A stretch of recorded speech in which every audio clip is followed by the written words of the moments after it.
Budget में नए tax regime या नई टैक्स व्यवस्था को लेकर कई ऐलान होते हुए देखे हैं। काफ़ी हद तक जो पुराने टैक्स रिजीम की अगर हम बात करें, पुरानी टैक्स व्यवस्था की बात करें, तो इसमें जो आपको टैक्स बचाने के फ़ायदे मिलते हैं, जो राहतें मिलती हैं, उसको ध्यान में रखते हुए बहुत सारे लोग अभी भी नए टैक्स व्यवस्था में शिफ्ट होने से थोड़ा सा संकोच कर रहे हैं। लेकिन अगर देखा जाए तो टैक्स रेजीम जो है हमारा पुराना वाला, वो कहीं ना कहीं आपको विवश करता है बचत करने के लिए, निवेश करने के लिए। ये सारी सुविधाएं आपको नई टैक्स रेजीम में नहीं मिलेगी। इसके बावजूद अगर आपको अपने लिए एक निवेश रणनीति बनानी हो तो वो रणनीति आप कैसे बनाएंगे? साथ ही जो लोग हमेशा से टैक्स बचाने के लिए निवेश की रणनीति अपनाते हैं, जिन्होंने अभी तक जो निवेश की रणनीति अपनाई है, उनमें अपने टैक्स बचत विकल्पों को भी शामिल किया हुआ है, वो अब क्या करें? अगर उन्हें नई टैक्स व्यवस्था में शिफ्ट होना है तो किस तरह से उनके जो गोल्स लाइनअप किए हुए हैं, जो तय किए हुए हैं, उन पर इम्पैक्ट होगा?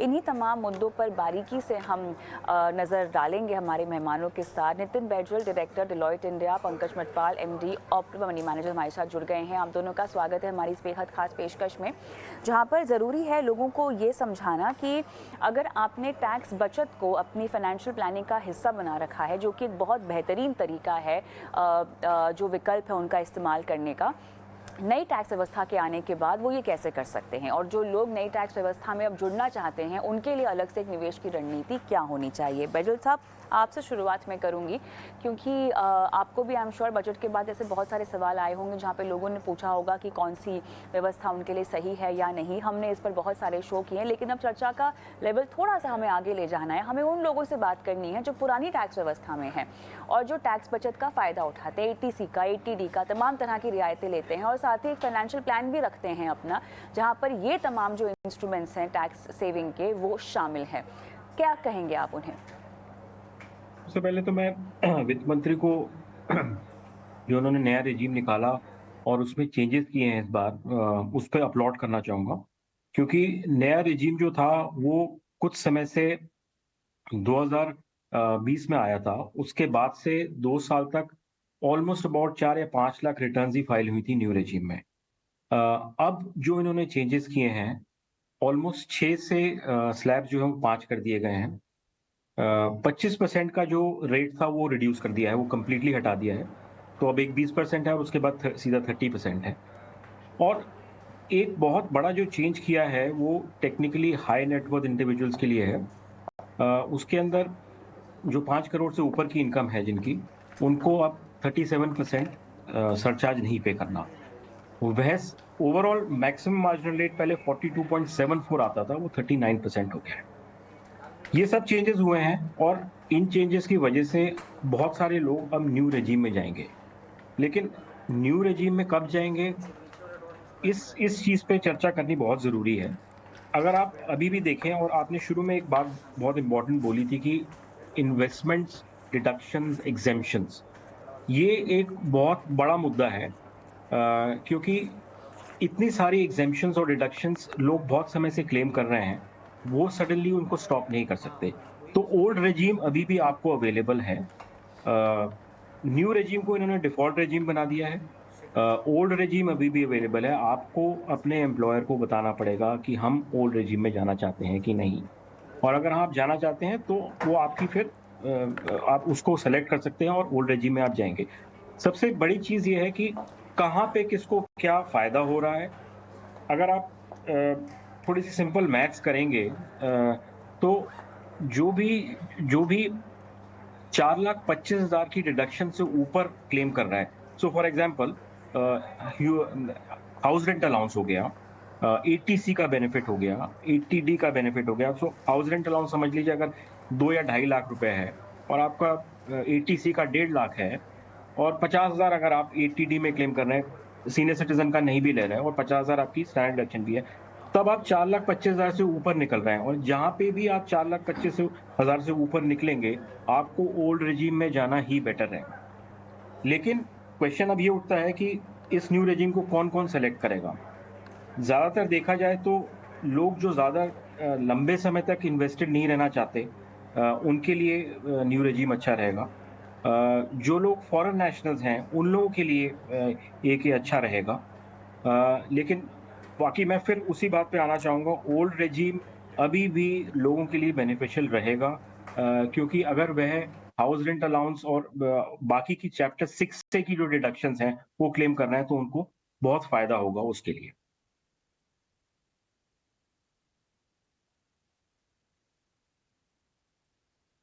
तो यहाँ पर आपने हमें समझाया कि किस तरह से किस शख्स को कॉल लेनी चाहिए, लेकिन एक बुनियादी बात जो मुझे अभी समझनी है पंकज जी, अब अगर कोई पुराने टैक्स व्यवस्था में है, जो कि अधिकतर लोग हैं, है ना, अधिकतर जनता अभी भी पुराने टैक्स रेजीम के तहत ही अपना निवेश कर रही है, अपनी पूरी फाइनेंशियल प्लानिंग कर रही है। अब अगर उसमें से किसी शख्स को नए टैक्स रेजीम में शिफ्ट होना है, लेकिन उन्होंने अपनी जो टैक्स प्लानिंग की है वो अपनी फाइनेंशियल प्लानिंग के हिसाब से की है, जहाँ पे उन्होंने उन तमाम निवेश विकल्पों को भी शामिल किया है अपने फाइनेंशियल पोर्टफोलियो में, एक ऐसी जगह दी है जिसके ज़रिए वो उनके फाइनेंशियल गोल्स को अचीव करने में सहायता कर दे रहे हैं। अब ऐसा कोई शख्स अगर नई टैक्स व्यवस्था में आ जाए, तो वो पुरानी टैक्स बचत प्रणाली का क्या होगा जो वो फॉलो कर रहे हैं, और इस कदर फॉलो कर रहे हैं, इतनी ईमानदारी से फॉलो कर रहे हैं कि वो जो बचत का विकल्प है उनकी फाइनेंशियल प्लानिंग का अहम हिस्सा बन गया है, वो क्या करें?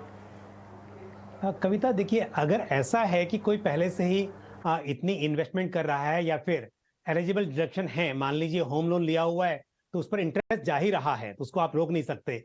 या फिर आपके दूसरे कोई भी डिडक्शंस हैं, चाहे वो सेक्शन 10 में हो, सेक्शन 24B हो, या फिर जो चैप्टर 6 में 80C से लेकर 80U तक के सेक्शंस हैं, वहां पर डिडक्शन अवेलेबल हो, तो ऐसा कोई भी व्यक्ति जिसको इसकी वजह से ओल्ड टैक्स रिजीम में फायदा हो रहा हो, वो न्यू टैक्स रिजीम में क्यों जाएगा?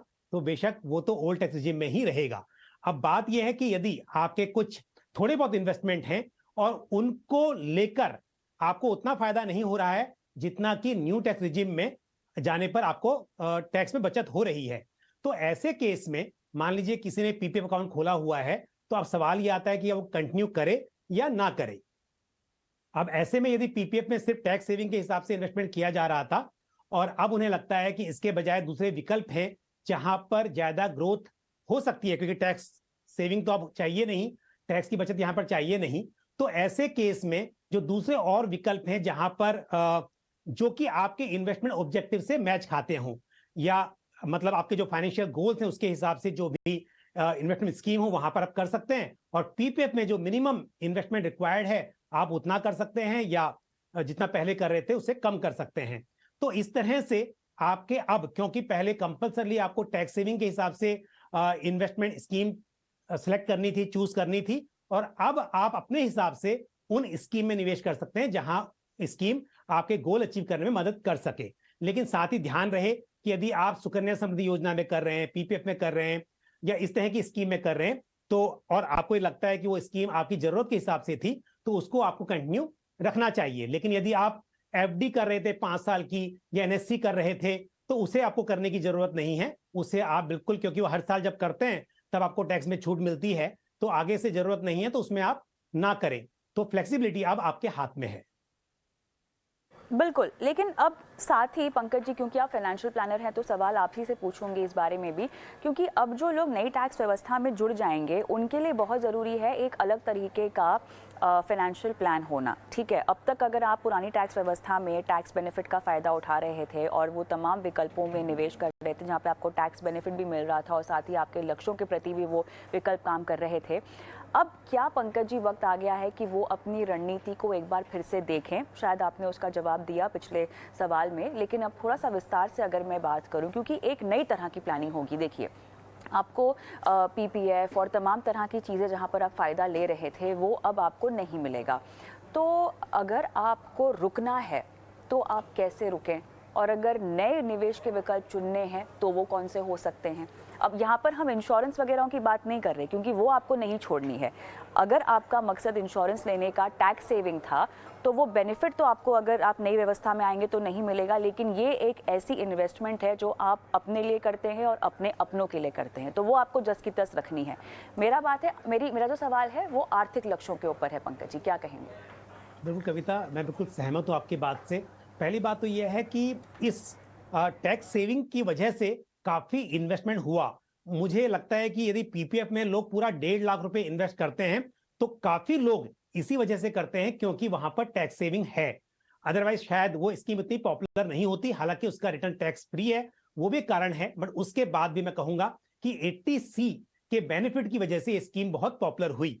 अब बात आती है कि यस, आपके पास फ्लेक्सिबिलिटी है, आपके पास पैसा है, यदि आप डिसिप्लिन हैं तो डेफिनेटली आप ये सोचेंगे कि टैक्स सेविंग हो या ना हो, मुझे हेल्थ इंश्योरेंस तो लेना ही है क्योंकि उसकी जरूरत पड़ सकती है, मुझे लाइफ इंश्योरेंस लेना है क्योंकि मेरी फैमिली मेरे ऊपर डिपेंडेंट है, और साथ ही मेरे जो भविष्य के जो फाइनेंशियल गोल्स हैं उनके लिए भी मुझे इन्वेस्ट करना है। लेकिन अब ये जरूरी है कि मुझे 1.5 लाख पीपीएफ में नहीं करना है, या मुझे सिर्फ इंश्योरेंस की पॉलिसी में इन्वेस्टमेंट नहीं करना है, बल्कि शॉर्ट टर्म लॉन्ग टर्म जो भी मेरे फाइनेंशियल गोल्स हैं उसके हिसाब से मुझे इन्वेस्टमेंट करना होगा। अब यहां पर हम अगर बात करें इवन पीपीएफ की, तो ऐसे लोग जो हायर टैक्स ब्रैकेट में हैं वो जरूर सोचेंगे कि मेरे जब रिटर्न्स मिलेंगे वो टैक्स फ्री हो, तो वो पीपीएफ में भी करना चाहेंगे।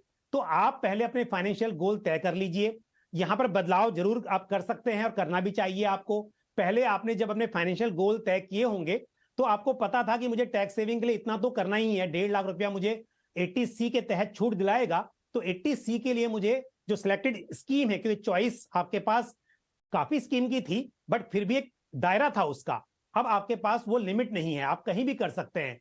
तो इसके लिए अब आपको अच्छी तरह से अपने फाइनेंशियल गोल्स को ध्यान में रखते हुए कितना इक्विटी में करना है, कितना डेट में करना है। और पहले डेट का इन्वेस्टमेंट आप पीपीएफ में कर रहे थे क्योंकि आपको पता था कि इसमें टैक्स सेविंग हो जाएगी। अब यदि आपको ऐसा नहीं चाहिए, या फिर पीपीएफ के बजाय मैं बात करूं एनएससी या फिर 5 ईयर के एफडी की, और आपको लगता है कि डेट ओरिएंटेड म्यूचुअल फंड एक बेहतर विकल्प हो सकता है, तो आप अपने उन फाइनेंशियल गोल्स के लिए जहां पर डेट में इन्वेस्टमेंट करना है वहां पर एफडी की जगह पर डेट ओरिएंटेड म्यूचुअल फंड्स को सिलेक्ट कर सकते हैं। तो फ्लेक्सिबिलिटी है पर डिसिप्लिन बहुत जरूरी है, और साथ ही आपको अपने गोल तय करने होंगे, उसके हिसाब से प्लानिंग करनी चाहिए।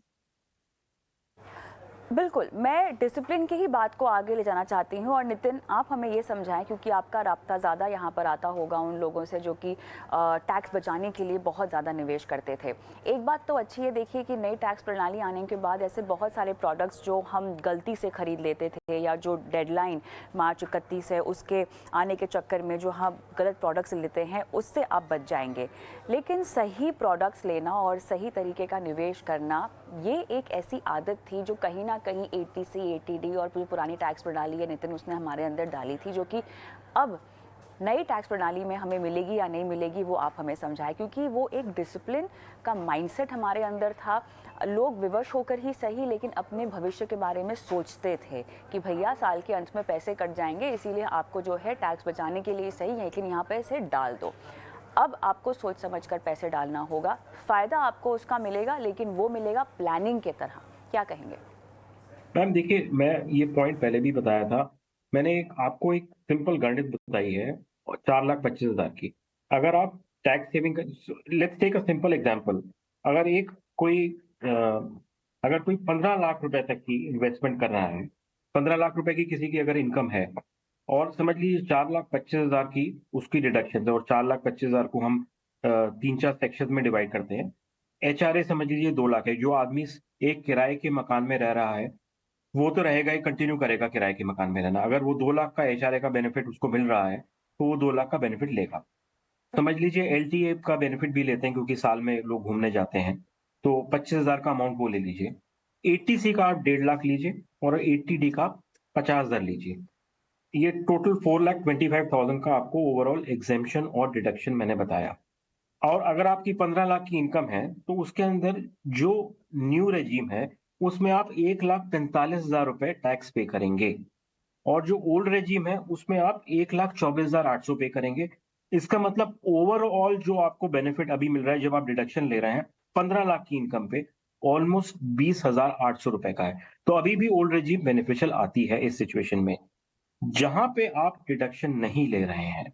समझ लीजिए 15 लाख की इनकम पे अगर आप कोई डिडक्शन नहीं क्लेम करते, 80C नहीं करते, 80D क्योंकि वो अवेलेबल ही नहीं होगा, and we are assuming a situation की कोई डिडक्शन क्लेम नहीं होती है, तो न्यू रेजीम बेहतर होता है।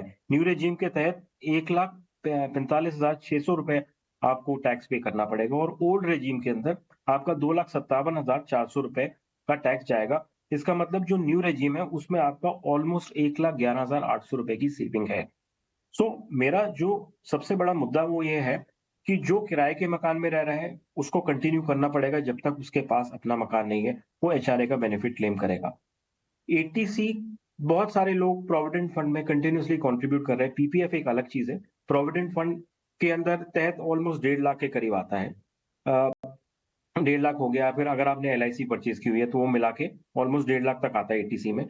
और अगर आपका एचआरए का बेनिफिट भी है और वो जहाँ पे 4,25,000 से ऊपर चला जाएगा, वहाँ पे आपको ओल्ड रेजिम में ही जाना पड़ेगा। तो अब क्वेश्चन ये उठता है कि लोग लॉन्ग टर्म प्लानिंग के बारे में देख रहे हैं। यहाँ पे टैक्स सेविंग की बात नहीं हो रही। यहाँ पे लॉन्ग टर्म प्लानिंग की भी बात ज़रूरी है, क्योंकि लोगों को अपने फ्यूचर के लिए भी इन्वेस्ट करना है। अगर आप प्रोविडेंट फंड में इन्वेस्ट कर रहे हैं, तो आपको जब वो पैसा बाद में मिलता है, वो एग्जेम्प्टेड है। अभी 7.5 लाख रुपए से ऊपर की टैक्सेबिलिटी आ गई है, वो एक अलग मुद्दा है। लेकिन पीपीएफ, पीएफ के अंदर आपको बेनिफिट मिलेगा एट अ लेटर स्टेज। उसके बाद बाकी के 80D का बेनिफिट आप अभी भी क्लेम करना चाहेंगे, क्योंकि आपके घर में सीनियर सिटीजन पेरेंट्स भी होंगे, आपकी अपनी फैमिली होगी। वहां पे आपको टोटल मिला के 75,000 का बेनिफिट मिलता है। तो मैंने जो सवाल पूछा था वो थोड़ा सा मानसिकता के तर्ज पर भी था। पंकज हाँ जी, जी। आप क्या जवाब देंगे इसका, क्योंकि माइंडसेट चेंज है यहाँ पर। पहली जनरेशन या अभी भी काफ़ी हद तक जो लोग विवश होते थे टैक्स सेविंग का फ़ायदा उठाने के लिए, जो निवेश करते थे, उस माइंडसेट में कितना बड़ा बदलाव, कितना वो ये जो बदलाव है ये अच्छे के लिए है, बुरे के लिए है? एक डिसिप्लिन था लोगों में, लोग बचत को समझते थे, लोग निवेश को अब समझने लग गए हैं। लेकिन नई टैक्स व्यवस्था में आने के बाद एक फोर्स्ड डिसिप्लिन है जो आपको अपने आप पर लागू करना होगा। बताएं। कविता, पहली बात तो यह है, मुझे लगता है अगर लोग सही से कैलकुलेट करें, और सभी कैलकुलेट करेंगे ही, तो उनके लिए ओल्ड टैक्स रिजीम ही बेनिफिशियल रहेगी। क्योंकि होता यह है, यदि आपकी इनकम अच्छी है तो या तो आप सैलरीड है तो एचआरए का बेनिफिट ले रहे होंगे, नहीं तो होम लोन अक्सर लोगों ने लिया होता है, और होम लोन लेंगे तो इंटरेस्ट पे करेंगे तो ऑटोमेटिकली उस पर बेनिफिट मिलेगा। ऐसे ही हेल्थ इंश्योरेंस, क्योंकि हर व्यक्ति लेना चाहता है, तो अपने लिए 25,000 रुपए, और पेरेंट्स अगर सीनियर सिटीजन हैं उनका हेल्थ इंश्योरेंस का प्रीमियम भी नहीं होगा, तो मेडिकल एक्सपेंसेस पर खर्च किया होगा तो उसको भी डिडक्शन के रूप में क्लेम किया जा सकता है। तो अक्सर अगर देखेंगे इन सब चीजों के चलते हुए, या फिर आपका पीएफ में कंट्रीब्यूशन है और सब मिलाकर आपका यहां पर डिडक्शन होने वाला है, आपको मिलने वाला है। इसकी वजह से अधिकतर केसेस में ओल्ड टैक्स रिजीम ही सुटेबल रहेगी। अब यहां पर ऐसे लोग जो आज की न्यू जनरेशन की आप बात कर रही हैं कि हमें घर भी नहीं लेना है, किराए के घर में रहना है, और हो सकता है बहुत सारे केसेस में एचआरए का बेनिफिट नहीं मिल रहा हो, इन्वेस्टमेंट नहीं कर रहे हो, अगर ऐसी सिचुएशन है तो फिर उन लोगों के लिए ही न्यू टैक्स रिजीम बेहतर हो सकती है। बट उनको मेरा सजेशन बिल्कुल रहेगा कि आप ये जरूर सोच रहे हैं कि आपको इन्वेस्टमेंट करने की जरूरत नहीं है, टैक्स तो आपको उतना ही लगने वाला है, लेकिन अगर कल को भविष्य में भगवान ना करे और हॉस्पिटलाइजेशन होना हो जाए, तो वैसे में क्या होगा, उस बात को ध्यान में रखते हुए आपको हेल्थ इंश्योरेंस पॉलिसी लेनी ही चाहिए। और ऐसे ही जैसे मैंने पहले भी कहा कि टर्म इंश्योरेंस प्लान जिसके ऊपर भी उसके फैमिली मेंबर फाइनेंशियली डिपेंडेंट हैं, उनको बिल्कुल टर्म इंश्योरेंस लेना ही चाहिए। तो ये ऐसी चीजें हैं कि आपको टैक्स सेविंग के हिसाब से सोचें या ना सोचें, लेकिन अपने भविष्य की जरूरतों को सोचते हुए आपको ये सब करना चाहिए। और बात आती है इन्वेस्टमेंट की, 1.5 लाख की अगर हम बात करें कि उसकी जरूरत है या नहीं है, तो हर एक को अपने भविष्य की जरूरतों के लिए इन्वेस्टमेंट तो करना ही है, तो फिर क्यों ना उन विकल्पों में कर लें। इक्विटी में करना है तो ईएलएसएस है, डेट में करना है तो पीपीएफ है, सुकन्या समृद्धि योजना है, तो वो भी चॉइसेस हैं। और यही नहीं, अगर होम लोन लिया हुआ है उसका जो प्रिंसिपल अमाउंट है वो भी आपके एटीसी का ही पार्ट होता है, तो कहीं ना कहीं आपका 1.5 लाख भी पूरा हो जाता है, आपका 80D भी हो जाता है, और आपका सेक्शन 24B में आपको इंटरेस्ट के रूप में जो आप पेमेंट करते हैं होम लोन के ऊपर, उसका भी आपको बेनिफिट मिल जाता है। तो मेरे हिसाब से आप दोनों जो अधिकतर मुझे लोगों को अभी भी समझाने की सोचना कोशिश कर चाहिए। रहे हैं, आप दोनों समझाने की कोशिश जो कर रहे हैं वो ये है कि इसके लिए क्या फायदेमंद है, वो तो मैं समझ गई हूँ। मेरा सवाल आप दोनों से उस मानसिकता को लेकर था जो नए टैक्स व्यवस्था में आने के बाद एक शख्स की होनी चाहिए, अपने निवेश को लेकर, अपनी बचत को लेकर, जो शायद उसके पास पुराने रेजिम में हो। उसे शख्स को ओल्ड रेजिम में जाना है, नए टैक्स रेजिम में जाना है, वो उनके ऊपर है। वो कैलकुलेशन कैसे करनी है वो आप दोनों ने विस्तार से समझा दी है। पंकज जी, सवाल ये है माइंडसेट क्या हो towards saving your money, towards investing your money? Kavita, मैंने वही कहा ना कि अक्सर मैंने ये एक्सप्लेन करने की कोशिश की कि हर व्यक्ति को इन्वेस्टमेंट करना ही चाहिए, और जब करेंगे तो आपको टैक्स में बचत भी हो जाएगी। आप चाहें या ना चाहें वो जब करेंगे तो ओल्ड टैक्स रिजीम बेटर रहेगी इसके लिए। बट आप बिल्कुल अगर उसे इग्नोर कर दें, मुझे सोचना ही नहीं है टैक्स सेविंग के बारे में, तो भी मैं कहूंगा कि आपको ये सारे इन्वेस्टमेंट करने ही चाहिए। क्योंकि माइंडसेट मैं समझ सकता हूं इस चीज को, कई लोग यही कहेंगे, यंग लोग स्पेशली, कि जरूरत क्या है जब टैक्स सेविंग में मुझे अंतर नहीं दिखाई दे रहा है।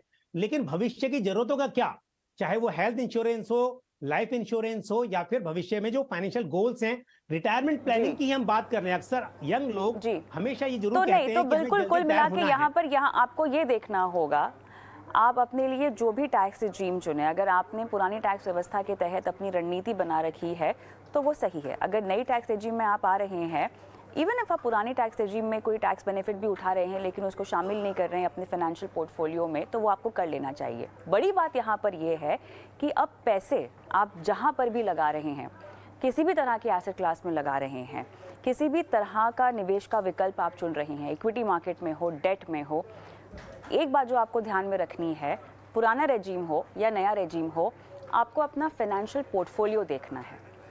आपके फाइनेंशियल पोर्टफोलियो के तहत आपके जो लक्ष्य हैं उनमें उनको पूरा करने के लिए जो निवेश विकल्प हैं वो कौन से सही हैं, कौन से नहीं सही हैं, ये आपकी एक अप्रोच होनी चाहिए। इससे आपको शुरुआत करनी चाहिए। उसके बाद आप ओल्ड रेजीम में जाएं, आप नए रेजीम में जाएं, वो कैलकुलेशन तो आपको बैठकर करनी ही होगी। क्योंकि अगर आप उसका चुनाव नहीं करेंगे, अगर आप पुराने रेजीम में रहने का चुनाव नहीं करेंगे तो आप बाय डिफ़ॉल्ट नए रेजीम में चले जाएंगे। तो ये बात को लेकर थोड़ी सतर्कता आपको रखनी होगी। बहरहाल नितिन, बहुत बहुत धन्यवाद आपका शो में शामिल हुए, दर्शकों को इतने विस्तार से समझाइश दी। पंकज जी, आप हमारे साथ बने रहें, एक बार फिर आपके पास जुड़ेंगे और दर्शकों के सवालों के जवाब भी लेंगे आपसे, लेकिन चर्चा को हम आगे बढ़ाएंगे।